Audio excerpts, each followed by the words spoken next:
미국 경제에도 그런 큰 충격이 오면 전 세계 경제 또 우리나라 경제에도 큰 영향을 미칠 수밖에 없지 않을까. 내부적으로도 굉장히 골마 터지고 있는데 외부적으로도 이런 충격이 있으니까 이 많은 분들이 그러면 언제 그러면 그런 게 오는데 적어도 그냥 확률적으로 생각하면 올 하반기에 그러한 급작스러운 충격이 올 가능성이 그러니까 일단 우리가 현재로서 좀 고금리 기조가 유지가 되고 있는 상황에서 많은 분들이 근데 증시 올라가잖아. 근데 지금 물가도 좀 잡혀가고 있잖아. 라고 하는 것들이 실상은 그렇지가 않다. 그렇죠. 지금 잠재적으로 시차를 두고 경제에 이제 그런 피해를 줄 수 있을 만한 요인들이 좀 다가오고 있다. 좀 이렇게 좀 받아들여지거든요. 투자자 입장에서도 그렇게 미리 좀 대비하면 좀 좋겠다 이렇게 생각을 하는 게 좋을 것 같아요. 그래서 이 많은 분들이 그러면 언제 그러면 그런 게 오는데 그거는 제가 신이 아닌 이상 정확하게 맞출 수는 없지만 적어도 그냥 확률적으로 생각하면 올 하반기에 그러한 급작스러운 충격이 올 가능성이 한 30% 정도 되지 않을까. 그리고 내년 상반기까지 올 확률은 한 60%, 내년 말까지 적어도 90%, 거의 그럴 가능성이 높다는 거예요. 내년 말까지는 그런 충격이 한 번 정도 크게 오고 그것이 미국 경제도 크게 흔들어 놓을 뿐만 아니라 미국 경제가 전 세계 GDP 차지하는 비중이 거의 24%, 25%그 사이에 있기 때문에 굉장히 크잖아요. 특히 우리나라 같은 경우는 미국 경제 굉장히 긴밀한 관계를 갖고 있고 그렇기 때문에 미국 경제에서 그런 큰 충격이 오면 전 세계 경제 또 우리나라 경제에도 큰 영향을 미칠 수밖에 없지 않을까 그런 생각을 하고 있습니다. 사실 요즘에 또 AI가 약간 과거 닷컴 버블 때랑 좀 비슷한 느낌이 좀 있긴 하잖아요. 맞습니다. 그러니까 이것도 결국에는 아직까지도 풍부해져 있는 유동성 때문에 좀 발생하고 있는 현상 중에 하나라고 좀 받아들여지고 있는데, 네. 결국에는 이러한 것들도 마찬가지 이후에 버블이 좀 꺼지는 현상 때는 좀 위험할 수 있겠네요. 그렇죠. 이제 지금 최근에는 이제 주로 AI와 관련된 그런 기업 쪽으로 주로 이제 투자금이 많이 몰리고 그러면서 이제 그쪽에선 주가를 크게 이제 끌어올리는 그런 역할을 했고요. 지금 아직 대표님 잘 말씀하신 것처럼 닷컴 버블 때는 이제 소위 그때 당시에 테크 기업들, 그 인터넷 기업들, 닷컴 기업들의 엄청난 그런 어떤 미래 성장성을 보고 엄청난 자금이 몰리고 그렇지만 아까 말씀드린 것처럼 이미 그 유동성은 풍부한 상태였어요. 그게 두 개가 같이 맞물려 있다는 거죠. 그런 상태에서 이제 투자가 몰렸다가 그 이제 유동성을 이제 축소하는 그런 과정에서 한참 시차를 두고 어느 순간에서 이제 툭 꺼진다는 거고요. 사실은 지금 그런 어떤 그 테크 기업과 관련해서 그게 꼭 현재뿐만 아니라 이제 1999년 이전, 적어도 1990년대 후반에 이제 그런 일이 있었고요. 또 지금 잠깐 지금 AI 얘기했습니다만 1929년에 세계 대공황이 터졌잖아요. 그때도 그 당시에 테크 기업에 대한 엄청난 투자금이 몰렸을 때예요. 그게 뭐냐면 그 당시가 제2차 산업혁명이 막 본격적으로 일어나던 시기거든요. 1차 세계대전이 막 끝나고 본격적으로 이제 산업에 사용이 되고 자동차가 막 등장하고 또 뿐만 아니라 대량 생산 방법이 막 등장하고 하면서 그게 이제 당시에는 테크 기업이고 첨단 산업이고 그래서 그쪽으로 돈이 엄청나게 몰리고 또 그러면서 그 당시에 이제 상대적으로 그 당시에도 유동성이 좀 풍부해가지고 주식 가격을 막 끌어올리고 또 뿐만 아니라 풍부한 유동성 때문에 부동산 가격도 그때 또 같이 많이 올라가 있던 상태예요. 그때도 그래서 미국 연준이 1928년 노부터 시작해서 통화량을 약간 조이고 그리고 또 기준금리를 약간 높이는 물론 그 당시에는 통화 정책이라는 것이 없었지만 어쨌든 그런 통화량을 좀 긴축적으로 유지하는 그런 정책을 쓰면서 결국 1929년 10월에 이제 갑자기 그 당시에 또 버블이 꺼지게 되는 거죠. 그래서 이게 버블이 꺼지는 것이 비근한 그 1929년 사례라든가 아니 2000년도 사례, 아니 2008년도 사례가 이렇게 계속 있잖아요. 그러니까 이번에는 더군다나 더 큰 그러한 유동성이 풀려 있는 상태고 디지털 기업이라든가 최근에 AI 그것도 다 디지털 기업의 일부이긴 한데 그러한 디지털 기업에 대한 엄청난 투자금 막 몰리고 그러니까 사람들이 거기에 막 열광하고 그렇기 때문에 버블이 더 낄 수 있는 그런 소지가 더 많지 않을까 그런 생각은 해봅니다. 이게 진짜 어려운 것 같아요, 교수님. 왜냐면은 많은 분들이 어느 정도는 다 인지하고 계실 것 같아요. 요즘 너 유튜브도 너무 잘 돼 있고, 무슨 말이냐면, 많은 분들이 이러한 버블이 껴있고 이게 지금 현재 고금리 상황에서 이게 언젠가는 꺼지면 경제나 증시에 큰 위기가 올 것 같다라는 생각은 하지만 반대로 이게 꺼지기 직전까지는 또 증시는 또 좋으니까 네. 남아있는 유동성 때문에 네. 당장에 올라가는 걸 내가 기회를 놓치는 게 아닌가 이런 너무 뭐 복잡하고 어지러운 상황 속에 있는 것 같아요. 그래서 혹시 교수님께서 보실 때 지금 제가 이해하기로는 고금리 기조가 유지되던 상황에서 이로 인한 유동성이 계속 축소되고 그게 실질적인 이제 경제, 뭐 GDP라든지 아니 뭐 기업들의 그런 실적에 좀 악영향을 본격적으로 주면서 경제가 어찌 보면 좀 위기로 직면할 때 그때 그 위기를 좀 벗어나기 위해서 금리를 낮추는 단계 때부터 오히려 좀 본격적으로 증시는 또 충격을 받고 경제도 더 악화된다라는 걸로 제가 좀 이해를 했거든요.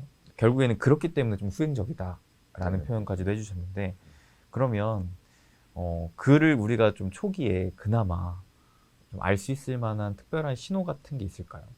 일단 모른다고 하는 것이 이제 솔직한 답이고요. 다만 좀 전에 말씀드린 것처럼 그러한 사태는 올 수 있기 때문에 나름대로 전조 현상이 뭐가 있을까 좀 생각은 해볼 필요가 있을 것 같아요. 예를 들어서 2008년도 레만 브라더스 사태가 이제 9월에 있었지만 그 연초부터 2008년 초부터 계속 이제 여러 은행 특히 3월달에 집중돼서 몇 개 그 금융기관들이 파산했고요. 뿐만 아니라 2007년도에도 조그만 그런 금융기관들이 주로 이제 지역은행들이 이제 파산하기 시작을 했거든요. 그러니까 그 당시에도 2007년도 제가 그 당시에 뭐 미국을 왔다 갔다 할 때였었는데 계속 그러한 문제가 있는 거예요. 그래서 저 유심히 이제 그때도 봤었는데 이렇게 크게 터질 줄 몰랐는데 그런 전조 현상이 있다가 나중에 이제 본격적으로 그렇게 터지더라. 마치 우리가 이제 인간으로 보면 뇌졸중이라는 게 있잖아요. 그게 어느 순간 갑자기 쓰러진 것 같지만 갑자기 사람이 쓰러진 게 아니라 그분한테 여러 가지 전조 현상이 있어요. 우선 근본적으로는 그분이 이제 평소에 운동 안 하고 뭐 술만 먹고 담배 많이 피고 고기 많이 먹고 이렇게 하니까 혈압이 높아지고 막 여러 콜레스테롤이 막 높아지잖아요. 그게 일단 하나의 그분의 전조 현상이고 그러다가 이제 좀 더 이제 상황이 심각해지면 막 눈 떨림이 좀 있다든가 약간 뭐 손도 좀 저리다든가 약간 입이 약간 마비 현상이 온다든가 이렇게 됐을 때 아 이거 이제 큰일이구나 해서 뭐 술 담배도 끊고 운동도 열심히 하고 뭐 이렇게 하고 또 필요하다면 병원도 가서 치료를 받기 시작했는데 그렇게 안 하고 아 이 정도는 괜찮아 이러면 그때 이제 외부적 충격이 조금 있을 때 뭐 찬바람이 잠깐 불거나 스트레스가 확 쌓이거나 이러면 팍 쓰러지는 거잖아요.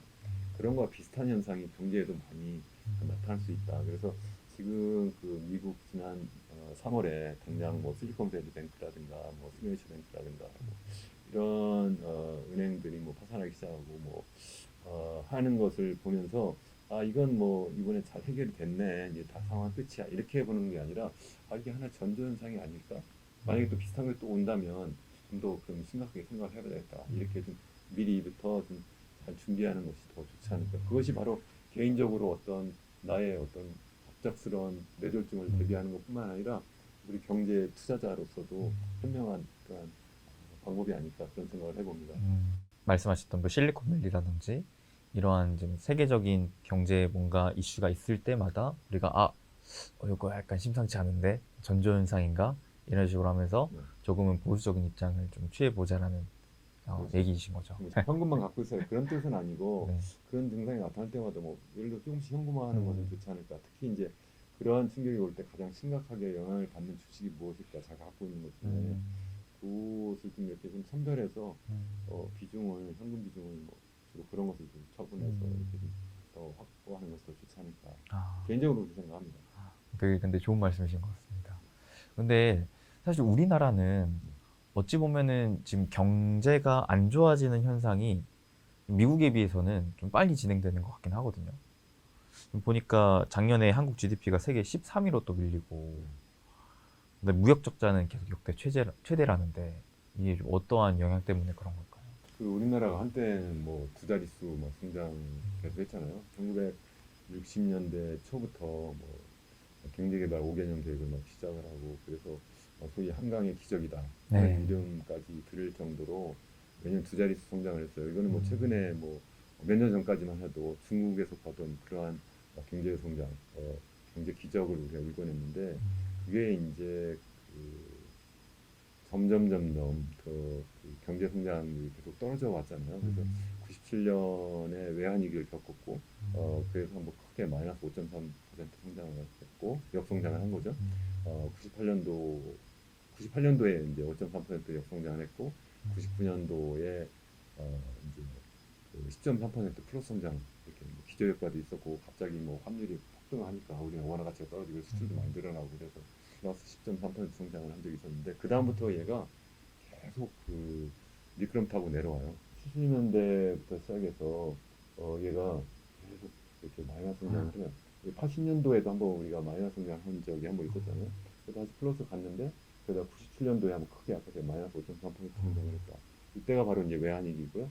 IMF 위기라고도 하고 그런 다음에 플러스 성장을 한 다음에 계속 떨어졌는데 물론 사이클은 계속 있지만 기본적으로 하향 추세를 계속 그러네요. 가져왔다는 거고요. 그래서 지금 현재 우리나라의 잠재 성장률 는 한 2%에서 한 2.5% 정도 수준이 되지 않을까 이렇게 생각을 하는데 그럼 앞으로도 계속 그럴 거냐 일부에서는 뭐 그 선진국은 어디나 다 그렇지 이렇게 생각을 하시지만 저는 그렇게 생각하지 않습니다. 왜 그러냐면 이렇게 떨어진 중요한 이유 중에 하나가 우리나라가 그 고도 성장 때와 정 반대 현상을 현재 우리가 경험을 하고 있거든요. 무슨 말씀이냐면 이렇게 초기에 60년대, 70년대, 80년대까지 우리가 두 자릿 성장을 했었던 중요한 이유는 우리나라의 풍부한 노동력, 그 풍부한 노동력이 굉장히 그 고학력 노동력이었어요. 당시만 해도 뭐 90년대만 해도 그 문자 해득률이 뭐 90% 이상 되는데 전 세계적으로 볼 때 우리나라 비슷한 정도 뭐 아프리카에도 굉장히 많은데 그런 나라와 우리나라가 달랐던 중요한 이유 중에 하나가 우리나라는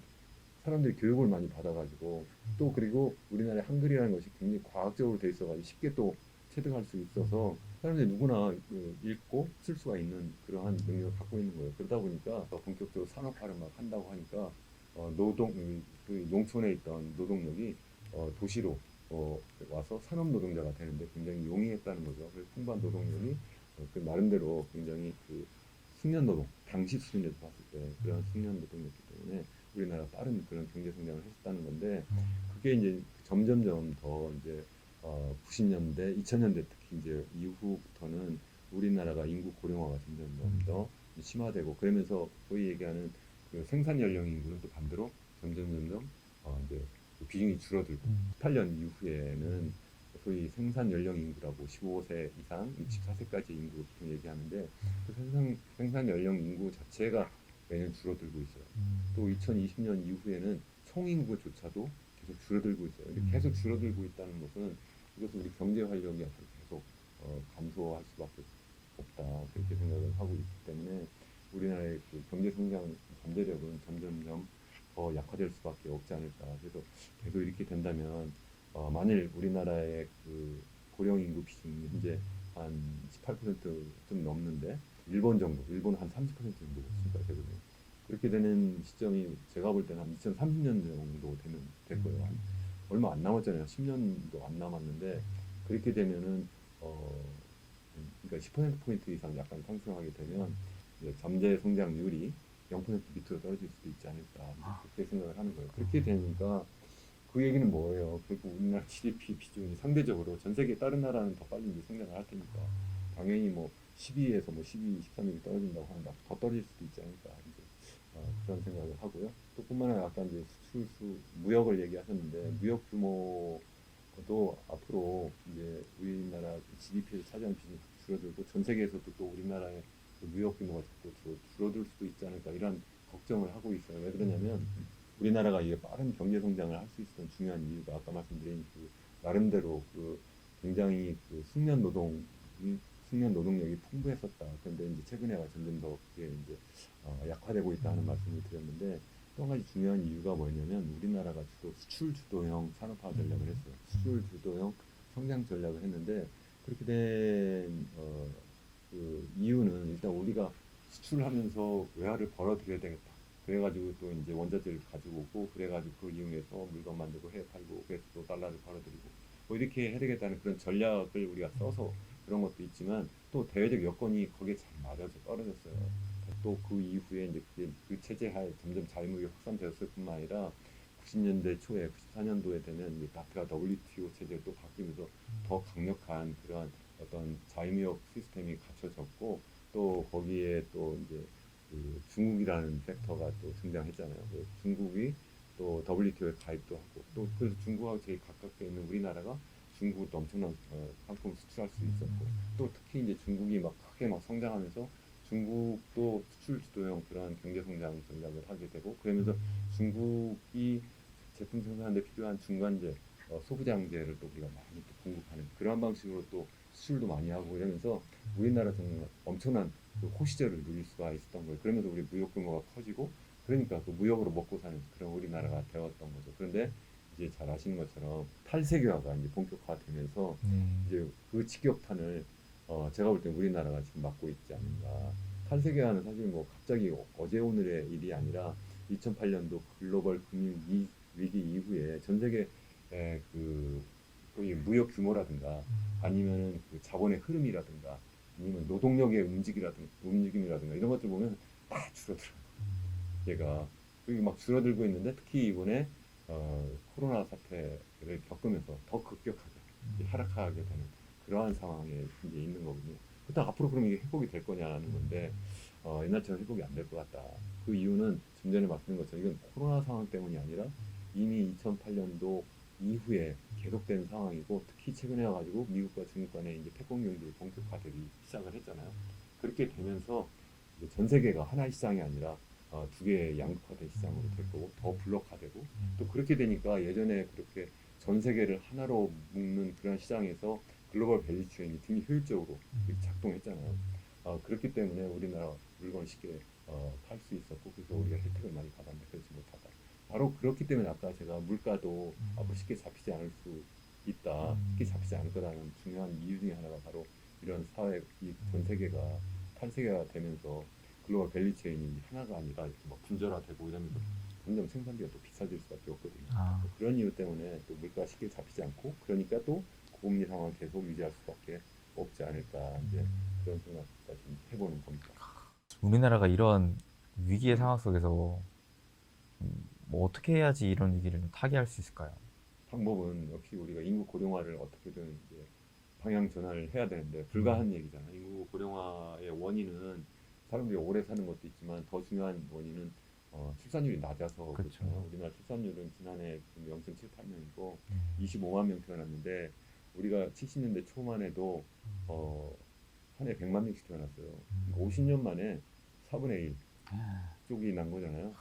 그러니까 우리가 지금 그 활력이 떨어질 수밖에 없다는 거고 앞으로 그러면 어떻게 되겠냐 앞으로 더 떨어질 가능성이 크다 하는 거고 그래서 참 그 문제가 굉장히 힘들다는 거고 또 하나는 이제 우리나라의 그 수출 활력을 이제 다시 또 살려야 되는데 그것도 좀 전에 말씀드린 것처럼 쉽지 않을 것 같다 하는 말씀이라는 거고 그게 일단 구조적으로 대외적 여건이 힘들다는 거고 그렇지만 우리 내부적으로 여러 개 해봐야 되겠죠. 신산업을 계속 육성해야 되고 특히 이제 디지털 사회로 전환이 되니까 디지털 산업에 맞는 그런 산업 아니면 이제 기후 위기로 막 세상이 바뀌고 막 이러니까 거기에 맞는 새로운 산업도 인구 고령화 막 되니까 거기에 맞는 여러 가지 의료 보건 관련된 생명과학 뭐 이런 것들도 키우는 그러한 노력은 필요하긴 하지만 그래도 기본적인 우리의 인구 구성으로 보거나 아니면 대외 여건으로 볼 때 그렇게 예전처럼 녹록지 않을 것 같다는 거고 더더욱이 문제는 우리나라의 그 가계부채가 지금 뭐 너무 급속하게 이제 커져왔고 GDP 대비로는 지금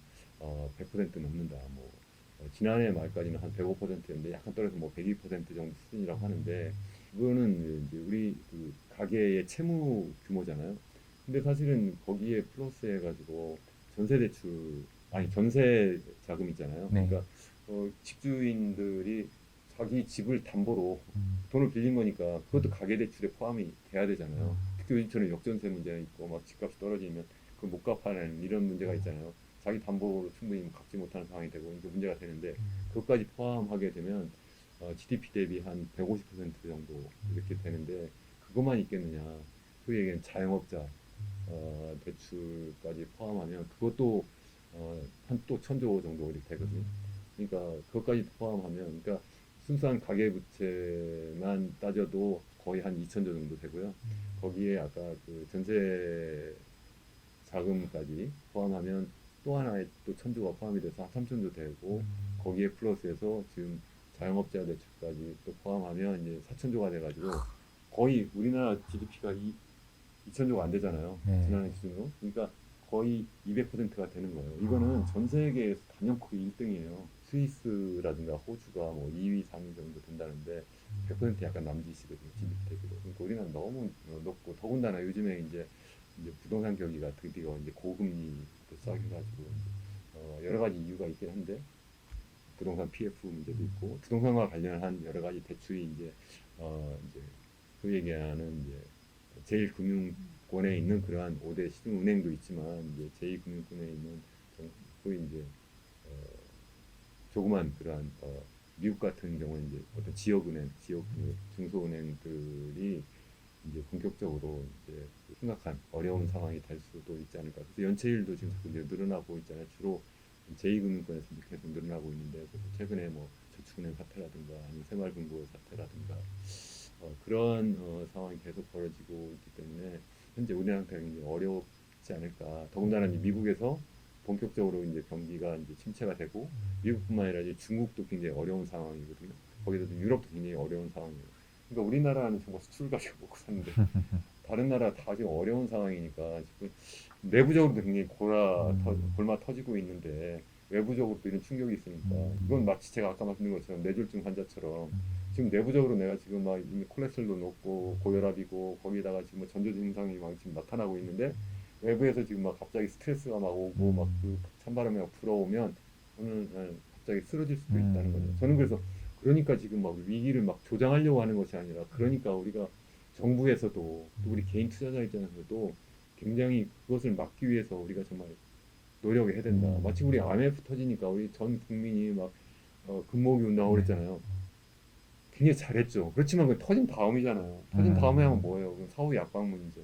그렇기 전에 미리 그러한 위기 의식을 가지고 우리가 어떻게 하면 이 위기를 잘 극복해서 정말 옛날처럼 우리가 잘 살아나가고 그래서 정말 사람들이 정말 살기 좋은 나라. 그러니까 젊은 세대가 결혼도 하고 아기도 낳아야 되지. 이렇게 정말 행복한 사회를 만드는 것이 정말 중요하지 않을까. 정말 그런 생각을.